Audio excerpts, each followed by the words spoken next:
Eh,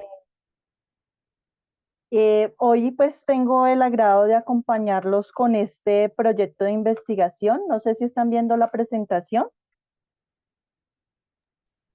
Sí, Es- doctora, sí sé. Póngalo en modo presentación. Sí, ya lo tengo en modo presentación, pero no sé qué pasa acá. Permítanme en un segundo.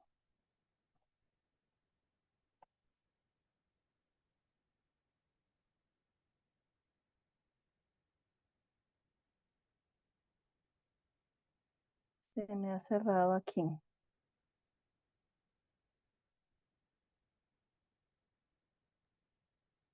Ahí está bien. Perfecto. Entonces, retomo, les permito compartir esta revisión sistemática de de la literatura de la asociación entre la contaminación del aire y el desarrollo de arritmias cardíacas. El objetivo de este estudio pues, es sintetizar la evidencia científica en relación a la asociación entre la contaminación del aire y la aparición de eventos arrítmicos, de dónde surge como todo este interés por realizar esta revisión sistemática. Entonces acá vamos a remontarnos un poco a lo que ha determinado la Organización Mundial de la Salud como una de las principales causas de mortalidad en el mundo, las enfermedades crónicas no transmisibles. Dentro de esas enfermedades crónicas no transmisibles encontramos las enfermedades cardiovasculares y ellas ocupan el primer puesto de mortalidad en el mundo, pero también el de morbilidad. Y esto hace que tengamos un llamamiento a todos los órganos políticos y los sistemas de salud para poder atender este crecimiento de estas enfermedades cardiovasculares. Acá otro aspecto importante que hay que tener en cuenta dentro de este proceso y es que la pirámide poblacional viene cambiando. Ahorita nos encontramos frente a un perfil epidemiológico diferente, una transición demográfica diferente, en donde vemos que cada vez tenemos poblaciones más envejecidas y menos nacimientos en ese proceso. Por eso en la imagen que tenemos acá, pues podemos ver cómo esa pirámide cada vez se va ensanchando más en la parte superior, pero va descendiendo en la parte inferior. Y esto realmente es una tendencia que nos va a llevar a tener un gran impacto en los sistemas de salud, porque todo ese gran grueso que está en ese adulto joven y ese adulto que trabajador, pues finalmente va a transitar a esa etapa del adulto mayor.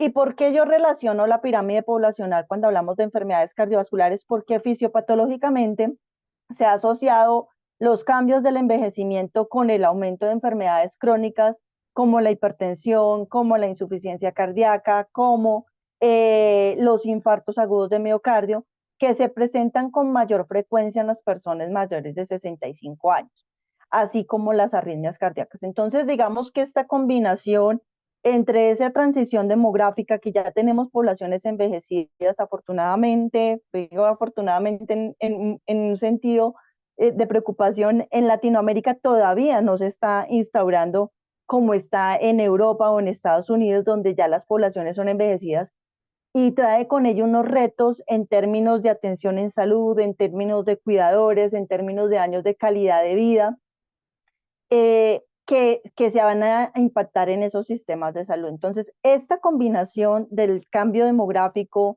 con esta mortalidad por enfermedades cardiovasculares, pues nos está llamando a nosotros a tener una atención centrada en qué vamos a hacer frente a eso. La Organización Mundial de la Salud en el 2023 en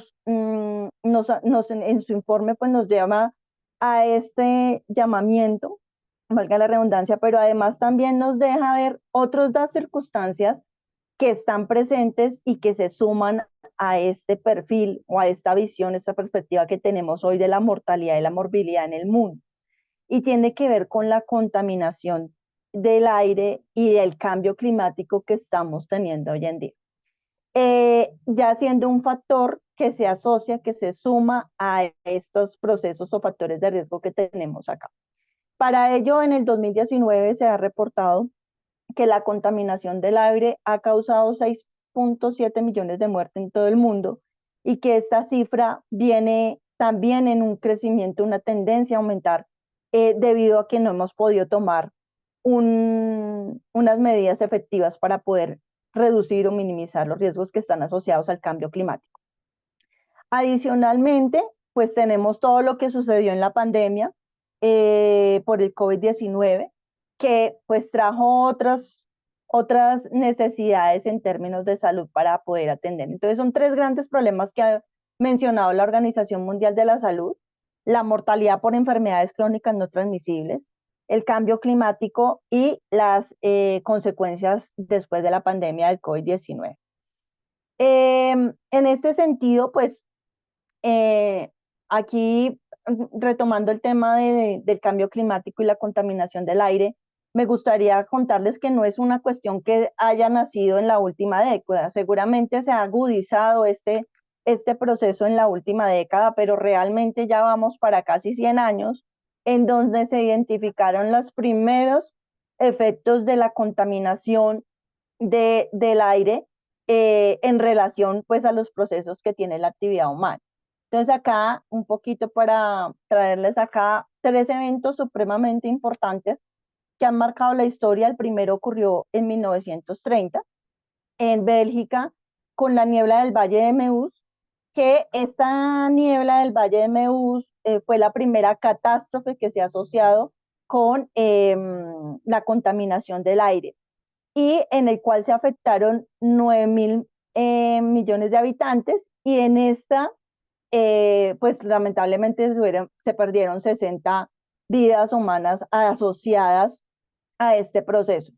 Esa nube se asoció a una alta concentración de dióxido de azufre procedente de la combustión de las fábricas de ladrilleras, de insumos que tenían dentro de ese valle, y que ocasionó pues también asociado a una serie de características climáticas donde no corría el viento, donde la temperatura también se había modificado y hizo que esa nube se condensara. Inicialmente las personas empezaron con problemas respiratorios, pero luego bien se presentaron las muertes por esta combustión de carbón de las fábricas y de los hogares. El segundo gran evento histórico que se puede reconocer de la contaminación del aire ocurre en 1948, que lo denominaron la niebla mortal de Donora. Donora es un pueblo, como una región de Pensilvania en Estados Unidos, donde funcionaba una fábrica muy importante, la cual, pues en su funcionamiento diario llegó a generar a la madrugada del mes de octubre de 1948 una gran nube que permaneció por muchos días hasta que la fábrica dejó de funcionar. Pasaron 4 días cuando la fábrica dijo, oye, vamos a pagar, y cuando ella paga se disipa esa gran nube de contaminación que estaba allí presente, y ahí es donde se pueden ver realmente los impactos de esta gran contaminación que dejaron allí. 5.000 personas sufrieron la afectación, de manera aguda murieron 22 y a mediano plazo se sumaron 50 personas más en los meses siguientes. También producto inicialmente en la parte aguda de enfermedades respiratorias, pero que luego bien se fueron combinando con otra serie de patologías cardiovasculares que estaban allí presentes. Y finalmente, que creo yo que es la más grave y la más severa, es el Gran Smog de Londres, que ocurrió en 1952, en diciembre de 1952, también producto de toda esa actividad industrial derivada pues de ese uso, de esa quema de carbono. Ellos utilizaban el carbón para hacer también la calefacción en temporadas de invierno. Entonces todo eso genera una gran nube en la ciudad de Londres, generando pues hospitalizaciones por enfermedades respiratorias, y al principio pues se contaban por cientos las muertes asociadas a esta gran nube, pero finalmente tuvimos aproximadamente, se estima que de 4.000 a 10.000 personas murieron por causa de esta contaminación de la revolución industrial. Entonces digamos que estas son grandes evidencias de lo que puede hacer la contaminación producto de la actividad humana sobre los efectos de la salud. De allí, pues se han venido trabajando en acuerdos, se han ya hecho llamados a, mm, a los gobiernos para tomar medidas. Digamos que esta gran nube de smog de Londres, pues llevó a Londres a llevar a minimizar el uso del carbón y la quema de esos combustibles productos de la actividad humana. Y a pesar de ello, pues aún seguimos hoy en día viendo noticias, ¿cierto? De este cambio climático, de las consecuencias de esta gran combustión que ha hecho que realmente tengamos hoy en día un mundo cambiante, un mundo que ha estado llamándonos a tomar conciencia de esta parte ambiental y cómo eso influye en nuestra supervivencia, y nos han llevado a repensar la manera en que hacemos esas actividades. Eh, y cada vez vemos más o con mayor frecuencia la agresividad del cambio climático en términos de la temperatura, en términos de los vientos, en términos del crecimiento del mar, en los incendios, y uno pensaría, bueno, esto de pronto está alejado de mi contexto, pero realmente nosotros podemos ver en el día a día cómo eso va repercutiendo en las poblaciones, en la seguridad alimentaria, en el aumento de las enfermedades por vectores, en la desnutrición, en las patologías que se asocian a eso. Y acá un poco el ejemplo de Colombia. Nosotros frecuentemente hemos tenido alertas rojas por la mala calidad del aire en la ciudad de Medellín, precisamente por esa contaminación que no se ha podido disminuir o minimizar en relación a las fábricas y demás productos de agricultura. En varias ocasiones también en la ciudad de Bogotá, la capital de Colombia, nos hemos declarado en alerta ambiental. En la última alerta ambiental fue ahorita en marzo, cuando ocurrieron unos incendios forestales en los cerros que están en el perímetro de la ciudad. Entonces, digamos que esto nos ha llevado a pensar cómo esto nos impacta en los sistemas de salud.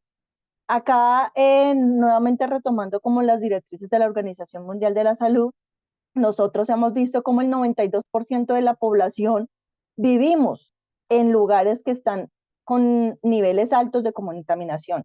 La Organización Mundial de la Salud ha emitido una recomendación en el 2021 frente a esas partículas y los niveles que deberían ser tolerables para no tener efectos en la salud.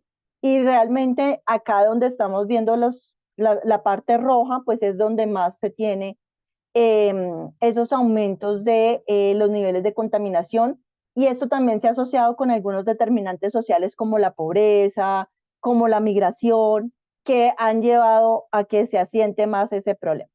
Entonces la Organización Mundial de la Salud pues ha tratado de trazar tres líneas importantes frente a este tema. La primera es que efectivamente se hagan acciones que reduzcan las emisiones de carbono y mejorar la salud, construir sistemas de salud que sean más resilientes al clima, que sean sostenibles ambientalmente y que puedan responder a todas estas necesidades. Y tercero, pues proteger la salud de esa amplia gama de impactos que tiene el cambio climático para poder mejorar la calidad de vida de las personas. Y acá un término muy llamativo que nos dice también a nosotros como personal de la salud que no somos ajenos y que tenemos mucho que aportar, y es que el sector salud es responsable del 4 al 5% de las emisiones globales de los gases de efecto invernadero. Entonces, digamos que como podemos ver, todos estamos incluidos allí y todos tenemos que empezar a trabajar sobre ello. Entonces, ¿por qué hacer una revisión sistemática? Pues con estos antecedentes que nos están llamando a orientar todos nuestros procesos, empezamos a mirar cómo va esa evidencia científica, y encontramos que dentro de esa evidencia científica hay mucha literatura que se asocia y que relaciona esos efectos de los niveles de contaminación del aire con los efectos en la salud. Nos han dejado primero pues ver que estos niveles de contaminación del aire producen morbilidad, no solo a nivel respiratorio, que es lo que se había planteado inicialmente, sino que adicionalmente hace un efecto cardiovascular y seguramente tiene también un efecto en otros sistemas, por ejemplo, como en los eventos cerebrovasculares y también en otros espacios como el cáncer. Los contaminantes que son transportados por el aire son una combinación de material particulado, y acá muy importante porque más adelante van a ver en las diapositivas la sigla de material particulado, y hace referencia a esas partículas que están suspendidas en el ambiente y que generalmente se producen de manera antropogénica. ¿Qué quiere decir de manera antropogénica? Que las produce el hombre, ¿sí? Que las produce por su actividad, bien sea en términos de la combustión de fósiles como el carbón, como el petróleo, las industrias, las emisiones, y todos esos productos que están allí. La misma agricultura también produce gases combustibles fósiles. Entonces, eso pues nos ha también permitido demostrar que la asociación entre los niveles de contaminación y los efectos no deseados se puede dar en personas que ya tienen enfermedades, ¿cierto?, prevalentes, crónicas, como por ejemplo EPOC, asma, diabetes, hipertensión, pero adicionalmente estos estudios también nos han dicho, hemos estudiado la población sana y también sin tener ninguna comorbilidad, tienen mayor riesgo de desarrollar este tipo de enfermedades. Y dentro de esa evidencia, pues hay una fuerte evidencia de la relación entre los niveles de contaminación de aire y las enfermedades cardiovasculares como la isquemia cardíaca, eh, la insuficiencia o falla cardíaca y las arritmias cardíacas. Entonces, de allí surge un poco eh, esa necesidad de sintetizar la literatura, especialmente de los últimos 5 años, dado el volumen que tiene allí, y porque esta revisión hace parte de un macroproyecto que busca esa relación entre la asociación de arritmias cardíacas con los niveles de contaminación en pacientes portadores de dispositivos de estimulación cardíaca. ¿Cómo se llevó a cabo esta revisión sistemática? Se llevó a cabo en 3 fases. La primera fue la búsqueda de la literatura, la selección y evaluación de los artículos, extracción de los datos y la síntesis. Esa primera fase de búsqueda de la literatura se llevó a cabo en estas bases de datos a través de unos descriptores en salud con los cuales se construyeron 3 ecuaciones de búsqueda para poder hacer esa búsqueda de la literatura en las diferentes bases de datos. Como resultado, pues tuvimos una serie de artículos, ya ahorita muestro el flujograma de Prisma para que lo podamos visualizar más.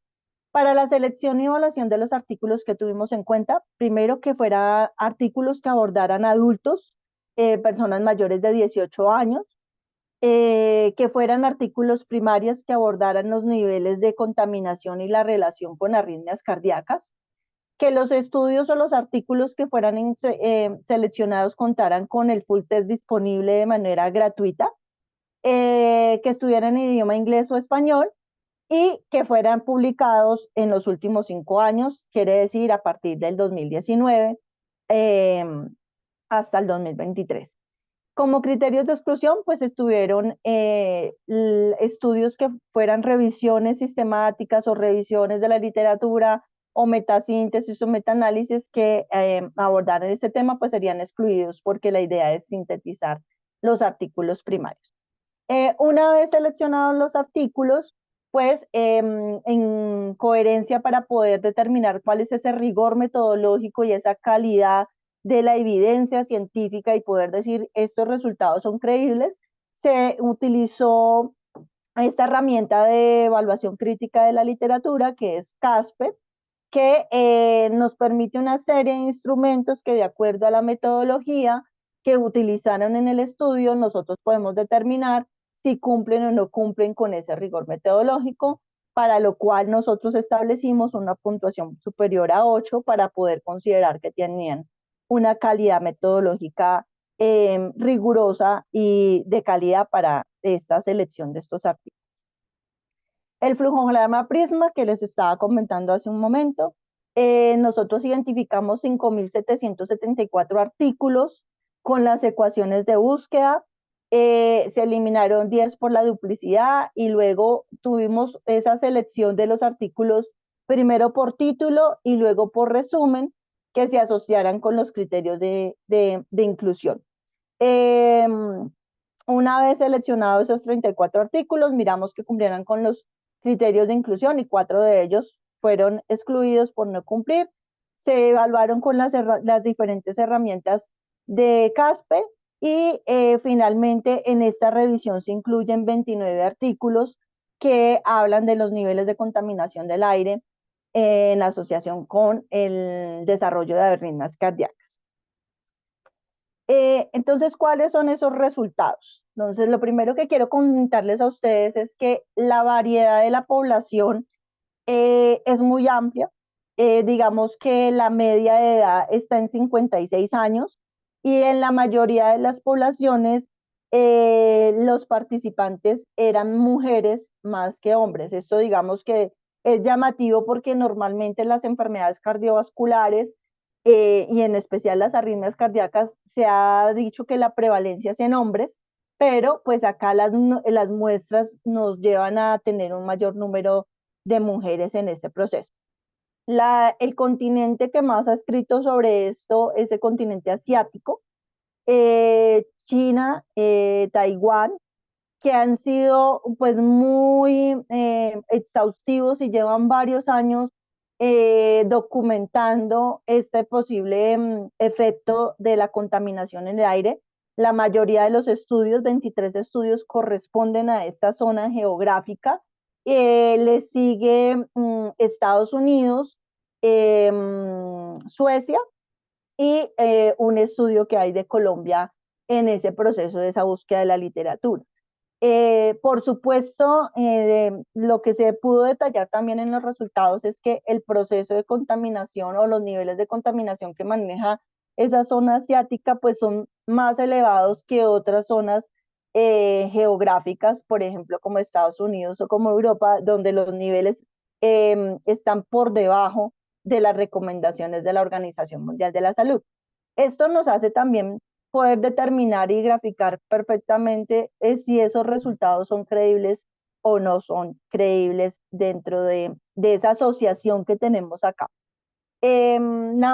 Los principales estudios son de metodologías cuantitativas, por supuesto, digamos que era un criterio de inclusión que hablarán sobre asociación, entonces digamos que la mayoría son la mayoría no, todos son estudios de correlación, algunos retrospectivos, algunos longitudinales, y pues acá digamos que podemos también tener una claridad y es que resulta a veces muy costoso hacerle un seguimiento longitudinal, o sea, hacia futuro a las personas en términos de la medición de la calidad del aire, por los dispositivos que miden eso para nivel personal. Entonces, la mayoría de los estudios tomaron como base los puntos de mediciones que tienen cada ciudad para mirar los contaminantes, usar los modelos donde complementan la información y hacen regresiones para mirar cómo se comportó esa persona en ese periodo de tiempo donde fueron mayores los niveles de contaminación. Eso en relación a las características de los estudios. ¿Qué algunas cosas para resaltar de ellos?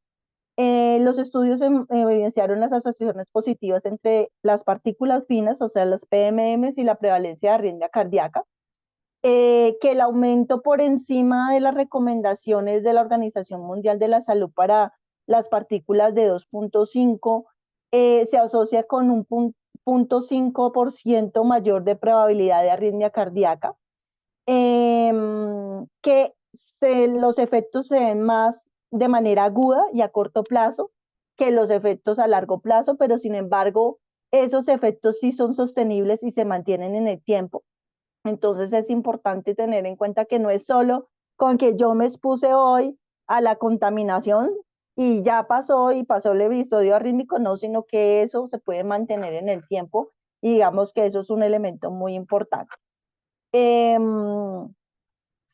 eh, las arritmias que se identificaron, pues nosotros las clasificamos como pues esa clasificación que tenemos a nivel médico en auriculares y ventriculares. Las principales que se encontraron fue la fibrilación auricular. Hay una fuerte evidencia de fibrilación auricular en relación con los niveles de contaminantes.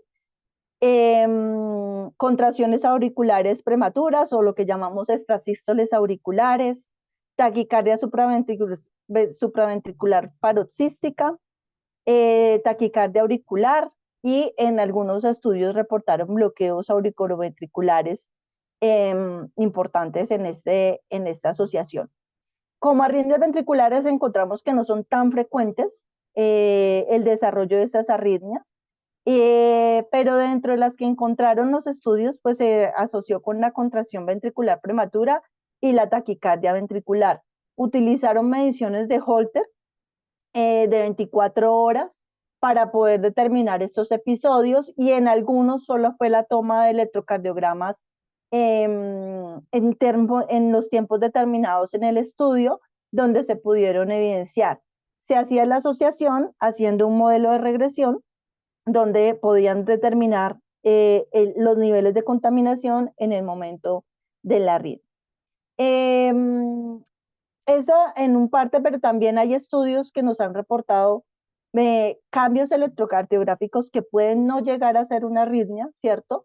Pero que sí pueden ser susceptibles de desarrollar esas arritmias. Y entonces lo primero que se pudo encontrar es la variación de la frecuencia cardíaca, la prolongación del complejo QRS y del intervalo QT, que esto a nivel fisiológico y patológico se ha asociado con el desarrollo de arritmias cardíacas. Entonces, digamos que si bien no es la arritmia, sí en población sana, que es lo más llamativo, se asocian estos cambios electrocardiográficos iniciales a nivel agudo que pueden llevar a desencadenar arritmias cardíacas en los pacientes que tienen esa probabilidad.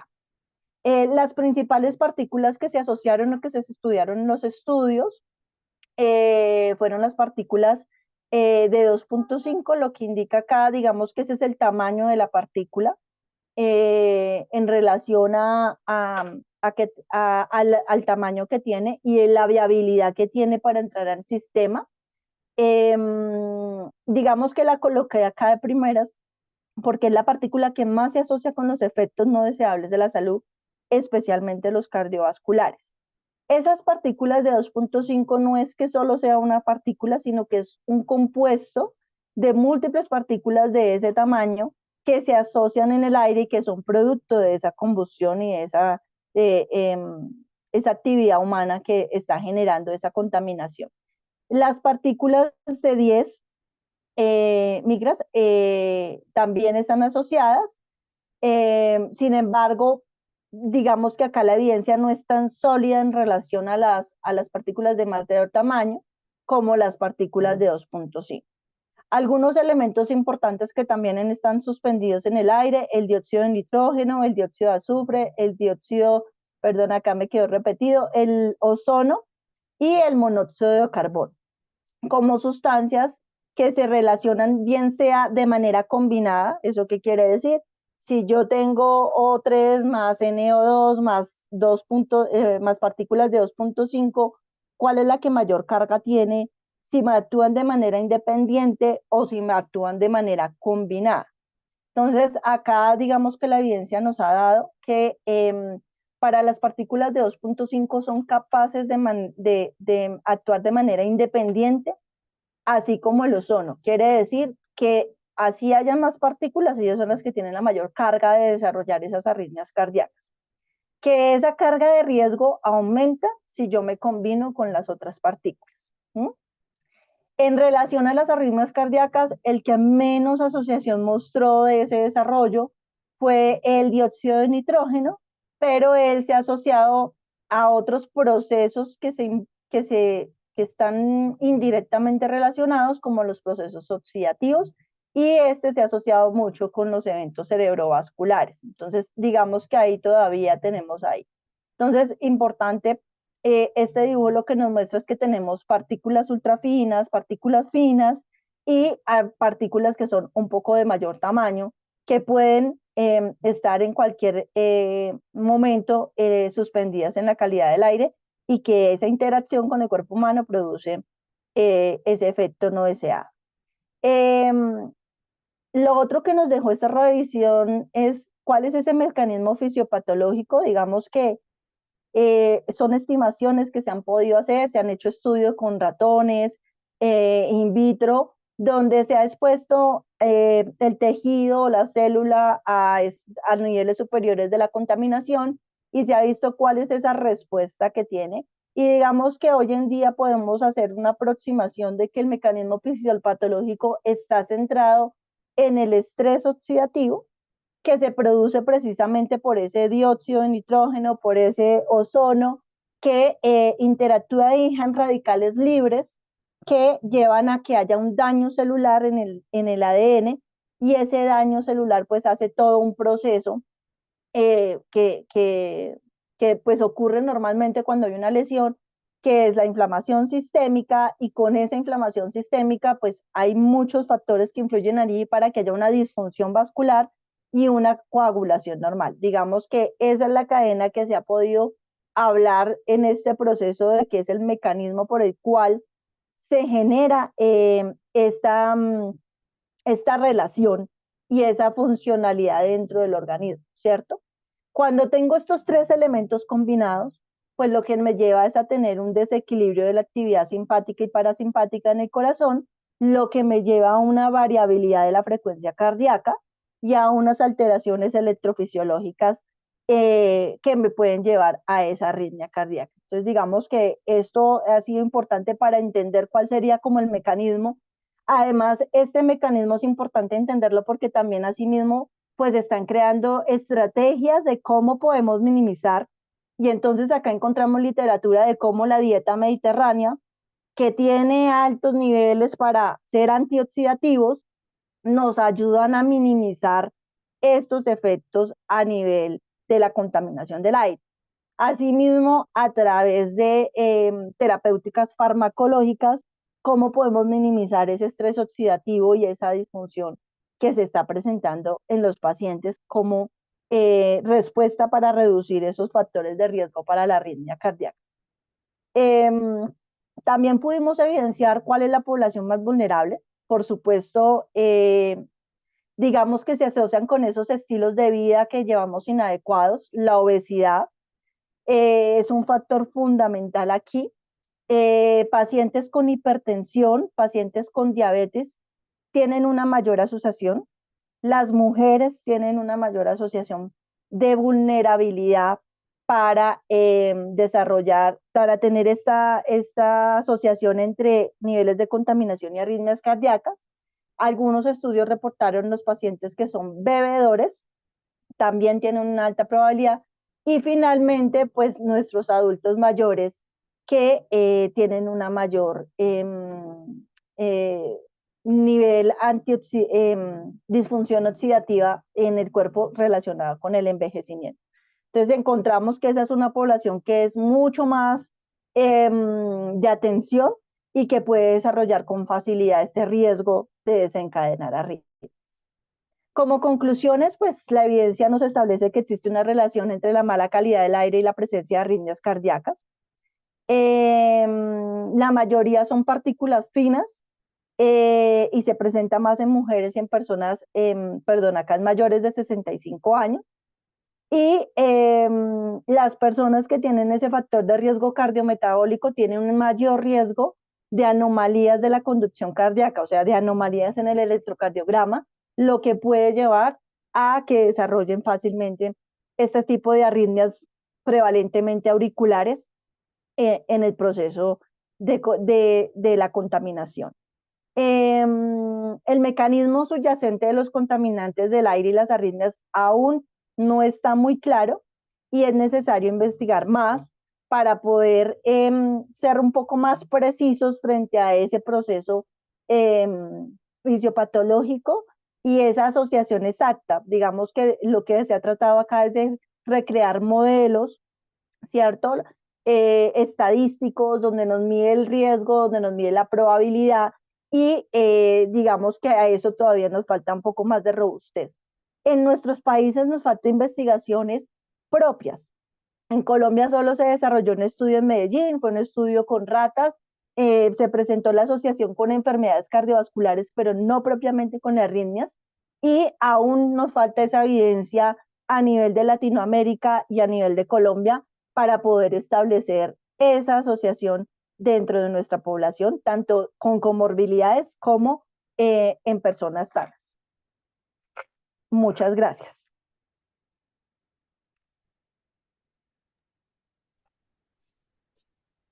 Muchas gracias,